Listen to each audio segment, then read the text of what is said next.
যা হতে চেয়েছিল তাই হয়েছে। রাক্ষস কি ডারে? তুফান হতে অ্যাটিটিউড লাগে, চোখের দৃষ্টি লাগে, অ্যাকশন স্পিড সব লাগে। চারিদিকে তুফান মুভি নিয়ে নানান কথা, নেট দুনিয়া পুরো ভাইরাল।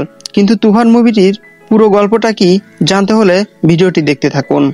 তুফান মুভিতে যে সকল অভিনেতা অভিনয় করেছেন সবাই খুবই অভিজ্ঞ ও মানসম্মত অভিনেতা, যেখানে অভিনয় শিল্পী হিসেবে রয়েছেন সুপারস্টার শাকিব খান, বৃন্দাবন দাস, সালাউদ্দিন লাবলু, চঞ্চল চৌধুরী, ফজলুর রহমান বাবু সহ আরো অনেক গুণী অভিনেতা। তাহলে বুঝতেই পারছেন মুভিটি কেমন হিট। মূলত তুফান মুভিতে শাকিব খানের দুটি রোল লক্ষ্য করা যায়। একজন শাকিব হলেন মাফিয়া জগতের ডন, অন্যজন সাধারণ মানুষ। পুরো দেশ যখন তুফানের জ্বালায় অতিষ্ঠ, এমনকি দেশের সরকারও ভয় পেয়ে যায়, তখন সিআইডি হিসেবে চঞ্চল তুফানকে ধরার দায়িত্ব নেয়। এর ভিতরে আরো অনেক ঘটনা রয়েছে যেগুলো খুবই ইন্টারেস্টিং। আপনি বুঝতে পারবেন না যে পরবর্তী কি ঘটবে। মুভিটিতে এমন কিছু দৃশ্য আছে যা চোখে না দেখলে ফিল করতে পারবেন না। চোখে দেখা আর শোনা ভিন্ন জিনিস।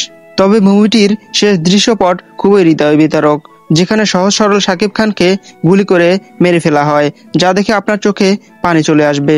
দর্শক, মূলত এই ছিল মুভিটির মূল ঘটনা। তবে এর মধ্যে শাকিবের প্রেমের ঘটনা রয়েছে যা শুনে ফিল করতে পারবেন না। এই দৃশ্যপটের ফিল নিতে অবশ্যই পুরো মুভি দেখতে হবে। তবে এটা বলা সম্ভব, তুফান মুভিটি তামিল সহ বিভিন্ন মুভিকে হার মানায়। দর্শক, আজ এ পর্যন্তই। এ ধরনের ভিডিও পেতে ভিডিওতে লাইক করে চ্যানেলটি সাবস্ক্রাইব করে রাখুন। দেখা হবে পরবর্তী নতুন কোনো ভিডিওতে। সে পর্যন্ত ভালো থাকুন, সুস্থ থাকুন। খোদা হাফেজ।